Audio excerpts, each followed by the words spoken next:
नमस्ते दोस्तों, जोहार। मैं अभिषेक चक्रवर्ती आप सभी का फिर से अपने यूट्यूब चैनल पर स्वागत करता हूं। दोस्तों, आप सबके डिमांड पर क्लास 12 का ज्योग्राफी यानी भूगोल विषय का इंपॉर्टेंट क्वेश्चंस का सीरीज लेकर आया हूं। और दोस्तों, ये वीडियो कंटिन्यू लगातार जारी रहेगी और एक से एक धुआंधार वीडियो आने वाली है। आप लोगों को मालूम है कि क्लास 11th में जो है ज्योग्राफी के काफी सारे स्टूडेंट्स ने इस चैनल पर भरोसा दिखाया था और काफी सारा क्वेश्चन जो है इसी चैनल के थ्रू से आप लोग का एग्जाम में देखने को मिला था। और इस बार भी दोस्तों एक एक चीज को बारीकी से डिटेल के साथ बताया जाएगा, क्योंकि भूगोल जो है मेरा फेवरेट विषय में है और आप लोग को इसमें एक एक चीज को बारीकी से हर एक चीज को समझाया जाएगा। तो चलिए दोस्तों, बिना किसी देरी के वीडियो को स्टार्ट करते हैं।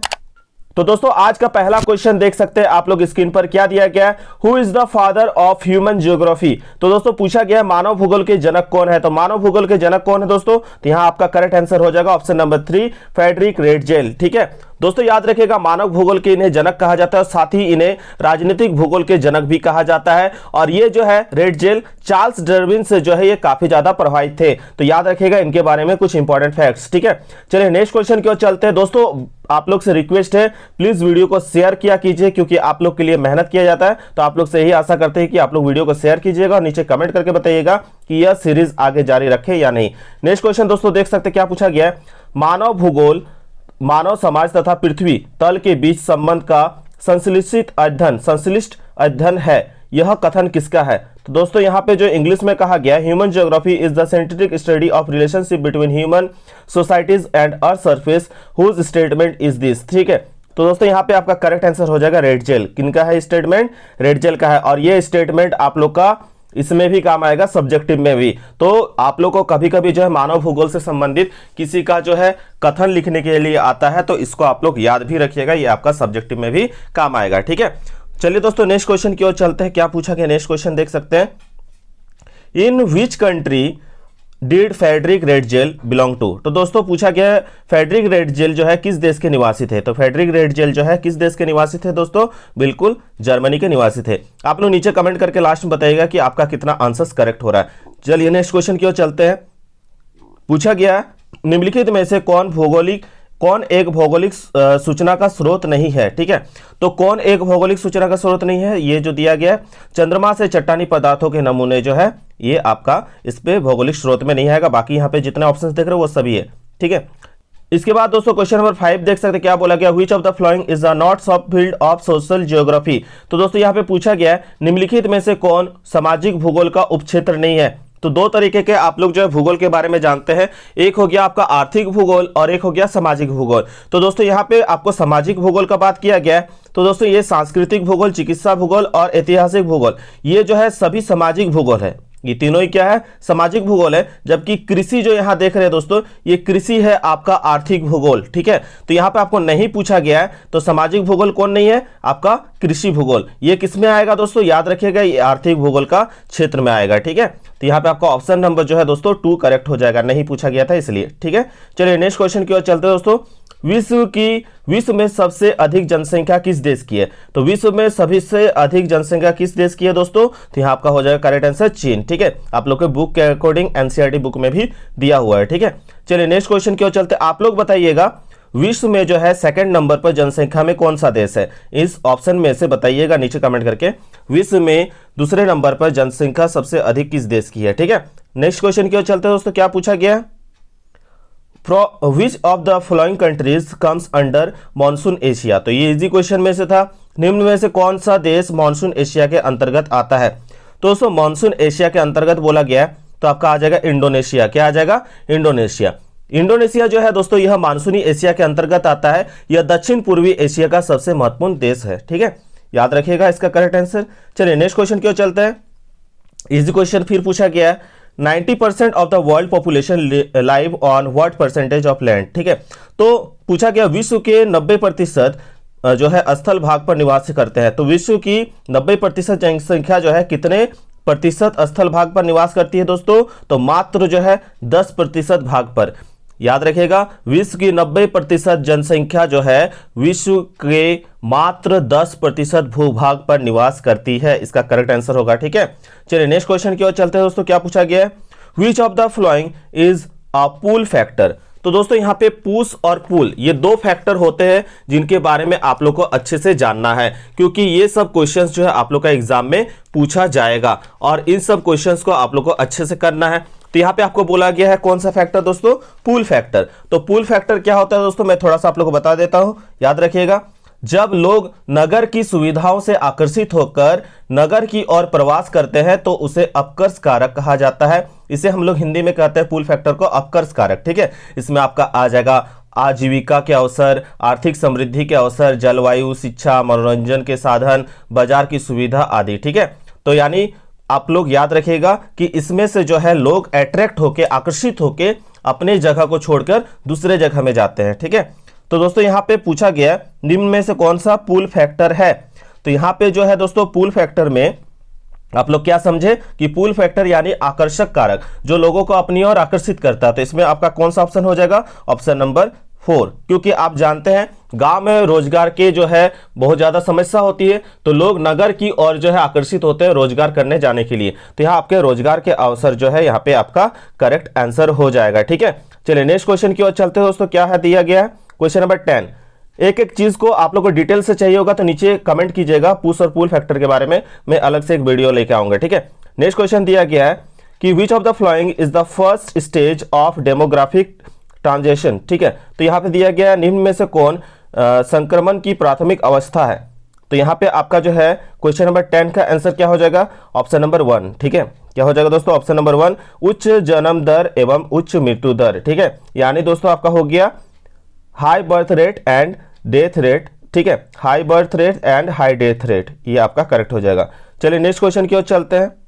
क्वेश्चन नंबर 11 में क्या दिया गया दोस्तों, in which country in the world has the highest sex ratio. तो विश्व के किस देश की सबसे अधिक लिंगानुपात पाया जाता है। तो विश्व में सबसे अधिक किस देश में लिंगानुपात पाया जाता है दोस्तों, आप लोग इसका आंसर मालूम होना चाहिए। 11 का हो जाएगा लटाविया। क्या हो जाएगा दोस्तों, लटाविया जो होगा आपके एनसीईआरटी बुक के अनुसार करेक्ट हो जाएगा। चलिए नेक्स्ट क्वेश्चन की ओर चलते हैं। क्या पूछा गया है, which of the following age group comes under the working population, ठीक है। तो दोस्तों वर्किंग पॉपुलेशन में याद रखिएगा 15 से 59 वर्ष, ठीक है। 15 से 59 वर्ष जो है ये आपका करेक्ट हो जाएगा। यानी पूछा गया निम्न में से कौन सा आयु कार्यशील जनसंख्या के अंतर्गत आता है। तो हमारे देश के हिसाब से जो है 15 से 59 वर्ष जो है के वर्ष के लोग जो है इसके अंतर्गत आते हैं, कार्यशील जनसंख्या के अनुपात के अंतर्गत आते हैं, ठीक है। याद रखिएगा कार्यशील जनसंख्या के अंतर्गत जो है 15 से 59 वर्ष के आयु वर्ग के लोगों को जो है कार्यशील जनसंख्या के अंतर्गत रखा गया है। कितना से कितना, 15 से 59 वर्ष के आयु वर्ग के लोगों को जो है कार्यशील जनसंख्या के अंतर्गत रखा गया है। इस चीज को नोट कर लीजिए। चलिए नेक्स्ट क्वेश्चन की ओर चलते हैं। पूछा गया what type of occupation do the rural population engage in. तो ग्रामीण जनसंख्या किस प्रकार के व्यवसाय में संलग्न है। तो दोस्तों आप सभी जानते हैं हम लोग गांव के निवासी है और हम लोग ज्यादातर डिपेंड है किससे, कृषि में, ठीक है। चलिए नेक्स्ट क्वेश्चन की ओर चलते हैं। पूछा गया what is the minimum population required for settlement in India to be called a town, ठीक है।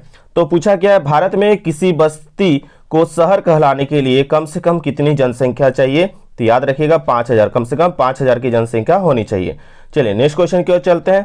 पूछा गया who proposed the human development index, ठीक है। और ह्यूमन डेवलपमेंट इंडेक्स जो है आप लोग का हर साल पूछा जाता है, इस साल भी पूछा जाएगा। यानी इसको कहते हैं मानव विकास सूचकांक, ठीक है। तो मानव विकास सूचकांक का जो है प्रतिपादन किसने किया था, याद रखिएगा यहाँ पे डॉक्टर महबूल हक। कौन दोस्तों, डॉक्टर महबूल हक जो है यहाँ पे करेक्ट हो जाएगा।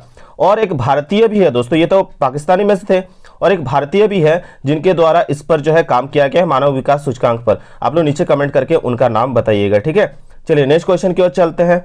पूछा गया व्हाट इज लाइफ एक्सपेक्टेंसी। तो यहाँ पे बोला गया है जीवन प्रत्याशिता क्या है। तो जीवन प्रत्याशिता क्या होता है दोस्तों, आप लोग याद रखिएगा यहाँ पे जो ऑप्शंस दिए गए हैं उसमें 16 का जो है करेक्ट आंसर क्या हो जाएगा, ऑप्शन नंबर 2 जो होगा करेक्ट हो जाएगा, लंब एवं स्वास्थ्य जीवन, ठीक है। लंबा एवं स्वास्थ्य जीवन जो है आपका करेक्ट हो जाएगा। यानी इंग्लिश में देख लेते हैं लॉन्ग एंड हेल्थी लाइफ जो है करेक्ट हो जाएगा, ठीक है।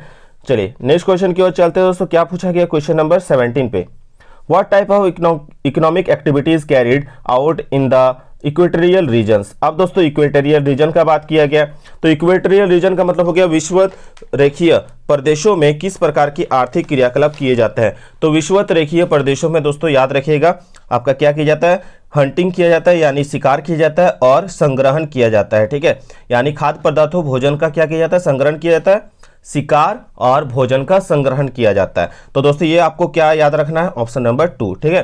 तो ये आपका करेक्ट हो जाएगा, विषुवत रेखीय प्रदेशों में किया जाता है, ठीक है। कौन सा क्रियाकलाप किया जाता है, आर्थिक आखेट और संग्रहण, यानी शिकार, हंटिंग और भोजन का संग्रहण किया जाता है विषुवत रेखीय प्रदेशों में, ठीक है। चलिए नेक्स्ट क्वेश्चन की ओर चलते हैं दोस्तों। क्या पूछा गया है, which of the flowing grassland is located in Africa. तो पूछा गया निम्न में से कौन सा घास स्थल अफ्रीका में स्थित है। तो दोस्तों याद रखिएगा अफ्रीका का पूछा गया है, तो अफ्रीका में जो है दोस्तों याद रखिएगा वेल्ड, आपका क्या हो जाएगा, वेल्ड। और दोस्तों यहाँ पे जो स्टेपी देख रहे हैं, स्टेपी पाया जाता है कहाँ दोस्तों, आपका याद रखिएगा यूरेशिया, स्टेपी यूरेशिया। और ये जो प्रेरी देख रहे हैं ये हो गया आपका उत्तरी अमेरिका में ऐसा घास पाया जाता है। और आपका यहाँ पे देख रहे हैं डाउन्स, तो जब आप वर्ल्ड मैप देखते हैं दोस्तों तो सबसे डाउन में कौन सा आपका महादेश है, आपका है ऑस्ट्रेलिया। कौन सा है, आपका ऑस्ट्रेलिया। तो याद रखें डाउन से सबसे डाउन में कौन है, आपका ऑस्ट्रेलिया, ठीक है। तो यहाँ पे आपका जो पूछा गया था अफ्रीका का, तो आपका हो रहा है वेल्ड। बाकी सभी मैंने बता दिया जो जो ऑप्शंस इंपॉर्टेंट है, अगर इसमें से भी कुछ पूछा जाता तो आपका करेक्ट होता। यहाँ पे पूछा गया अफ्रीका का, तो यहाँ पे आपका हो जाएगा वेल्ड, ठीक है। चलिए आप लोग नीचे कमेंट करके बताइएगा कैंटमबरी जो है आपका, कंटेम्बरी घास जो है किस देश में, कौन सा महादेश में या देश में पाए जाते हैं, ठीक है। नीचे आप लोग कमेंट करके बताइएगा। चलिए नेक्स्ट क्वेश्चन की ओर चलते हैं।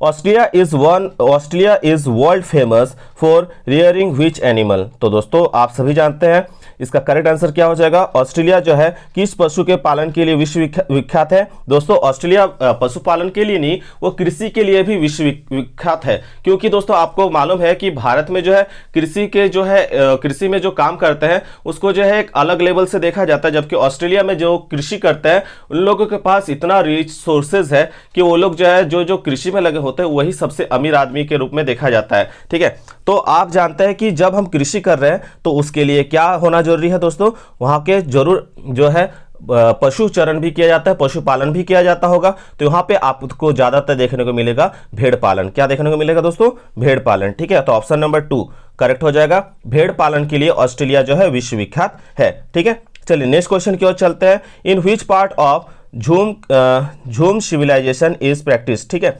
अब दोस्तों झूम कृषि के बारे में आप लोग क्लास 9 में भी पढ़े थे कि भारत के किस भाग में ये झूम कृषि पाया जाता है दोस्तों। तो आपका हो जाएगा ऑप्शन नंबर 2 उत्तर पूर्वी भाग, नॉर्थ ईस्ट इंडिया में, ठीक है। चलिए नेक्स्ट क्वेश्चन की ओर चलते हैं।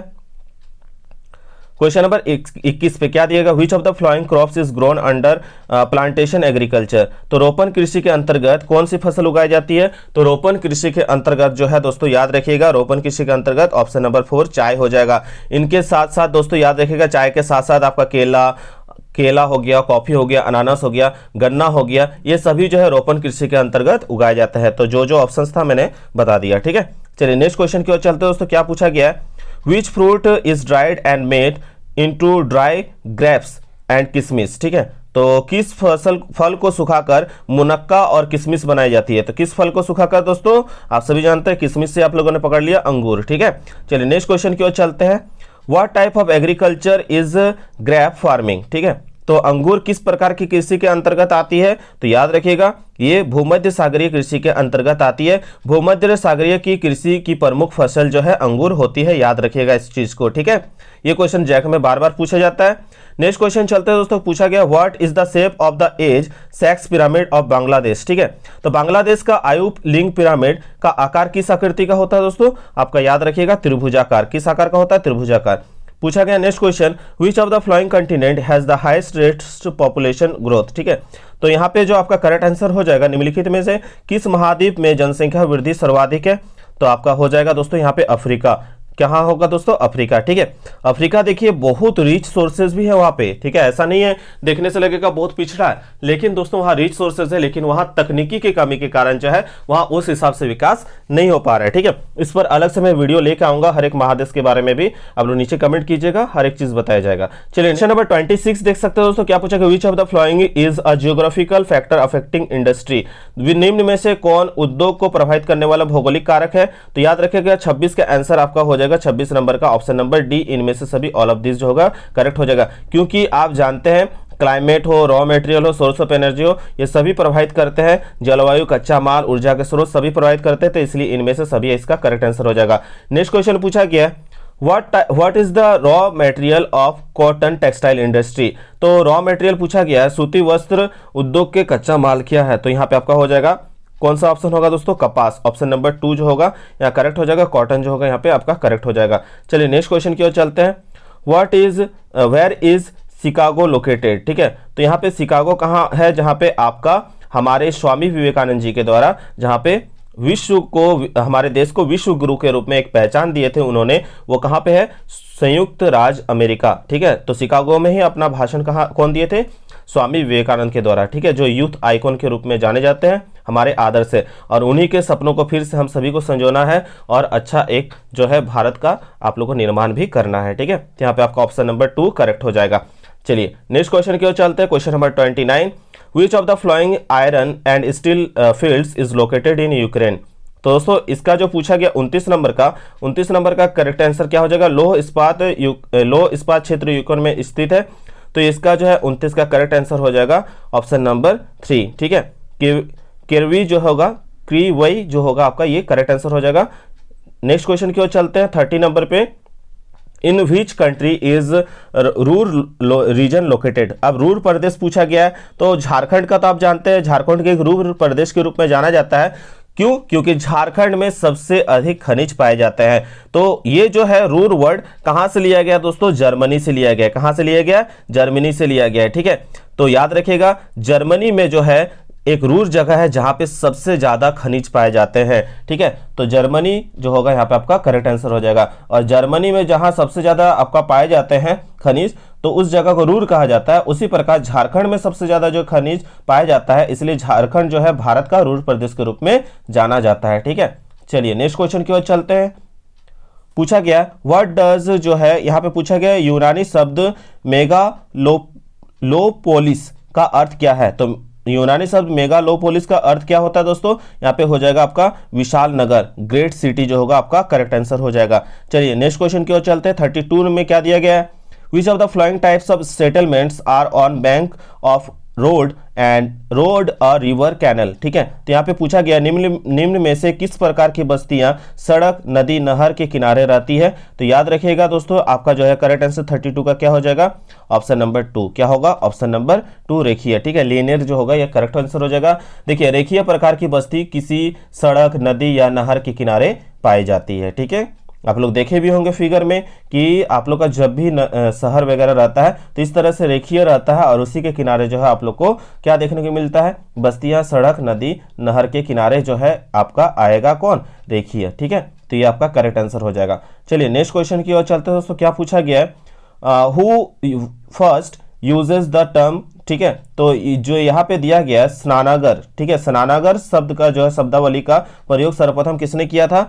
तो याद रखिएगा स्नानागर का जो है यूज किया था, यहाँ पे आपका आंसर हो जाएगा ऑप्शन नंबर 2 पैट्रिक गेडिस जो होगा यहाँ पे आपका करेक्ट आंसर हो जाएगा। चलिए नेक्स्ट क्वेश्चन की ओर चलते हैं। Which type of city is Nainital. तो which type of city Nainital, Nainital किस प्रकार का नगर है दोस्तों। तो आपका आंसर हो जाएगा 34 का आंसर हो जाएगा दोस्तों ऑप्शन नंबर 3। कौन सा होगा, ऑप्शन नंबर 3 जो होगा करेक्ट आंसर हो जाएगा पर्यटन नगर।